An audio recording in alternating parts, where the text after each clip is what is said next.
أحمد كان عازف بيانو شاطر جدا، موهوب بمعنى الكلمة. كان بيقضي ساعات طويلة في التدريب، وصوابعه كانت بتجري على المفاتيح زي المية. كل حفلة ليه كانت بتخلص بتصفيق كبير جدا. الناس كلها كانت بتحبه وبتحب فنه. لكن في فترة من الفترات أحمد بدأ يصحى الصبح حاسس إنه مهدود، مش تعبان من الشغل، لا، تعبان وخلاص. كان بينام 9 و10 ساعات في اليوم، يقوم يلاقي نفسه همدان، جسمه تقيل، مخه فاصل. الكسل ده بدأ يسيطر عليه لدرجة إنه بقى يأجل البروفات ويتهرب من الحفلات، وشغفه بالبيانو بدأ ينطفي حبة حبة. المشكلة إن أحمد ما كانش فاهم إيه اللي بيحصل. هو بينام كتير، فليه حاسس إنه مش مستكفي نوم؟ ليه حاسس إنه مجهد طول اليوم؟ القصة دي مش قصة أحمد لوحده. كام واحد فينا بيصحى من النوم حاسس بالكسل والهمدان رغم إنه نام عدد ساعات كفاية وأكتر كمان. النهاردة هنفتح الصندوق ده وهنفهم سوا إيه الأسباب. النوم مش مجرد عدد ساعات، دي جودة. أول حاجة لازم نفهمها كويس جدا إن النوم مش بس عدد ساعات. يعني مش عشان نمت 8 أو 9 ساعات يبقى كده خلاص. الأهم هو جودة النوم. تخيل إنك نايم في أوضة صوتها عالي، نورها شديد، أو حرارتها مش مظبوطة. جسمك عمره ما هيوصل لمرحلة النوم العميق اللي بيعمل فيها صيانة كاملة لكل أجهزته. ممكن تكون بتنام عدد الساعات المطلوب، لكن جودة النوم نفسها تعبانة، وده بيخليك تقوم كأنك منمتش خالص. الأكل والشرب وقود جسمك الغلط. طيب، بعد ما فهمنا قصة جودة النوم، تيجي بقى النقطة اللي بعدها على طول، وهي لا تقل أهمية: إيه اللي بتدخله لجسمك؟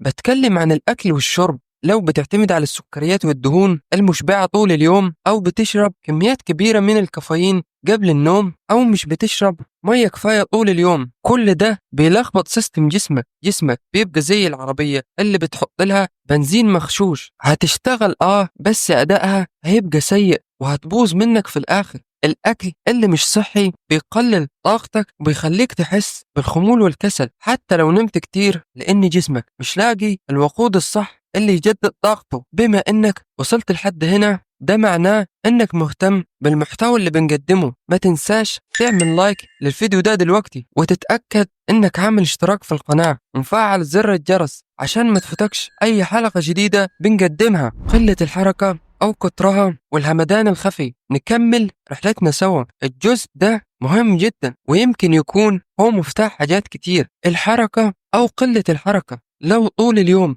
قاعد على كرسي المكتب أو على الكنبة ومفيش أي نشاط بدني، جسمك مش هيحس إنه محتاج يجدد طاقته، وهيفضل في حالة كسل وخمول. وعلى العكس تماما، لو بتتمرن كتير جدا أو بتعمل مجهود بدني عالي وما بتريحش جسمك كويس، برضو هتحس بالكسل والهمدان حتى لو نايم، لأن جسمك محتاج وقت كافي للاستشفاء. لازم يكون في توازن. شاشة طول الليل سم الأيام دي. أكيد بعد كل اللي قلناه ده الصورة بدأت توضح أكتر، لكن في لسه نقطتين محتاجين نسلط عليهم الضوء، وهي الشاشات والإضاءة الزرقاء قبل النوم. الموبايل، التابلت، اللابتوب، التلفزيون، كل دي بتطلع ضوء أزرق بيخدع مخك ويفهمه إنه لسه نهار، فبيقلل إفراز هرمون الميلاتونين المسؤول عن النوم. النتيجة بتنام بصعوبة ونومك بيبقى متقطع وخفيف. حتى لو نمت ساعات كتيرة بتصحى حاسس إنك مجهد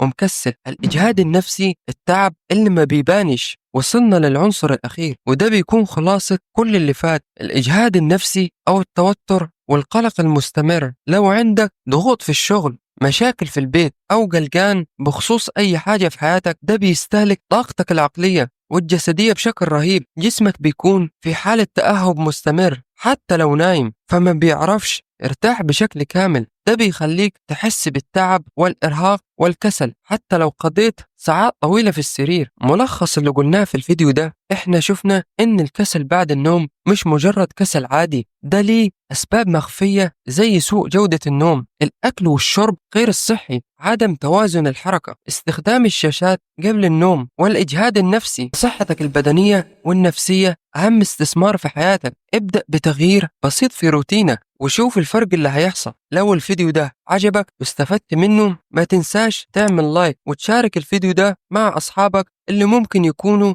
بيعانوا من نفس المشكلة. وكمان لو لسه ما عملتش اشتراك في القناة يبقى فايتك كتير، اشترك دلوقتي وفعل الجرس عشان تشوف كل جديد. أشوفكم في فيديو جديد، والسلام عليكم ورحمة الله وبركاته.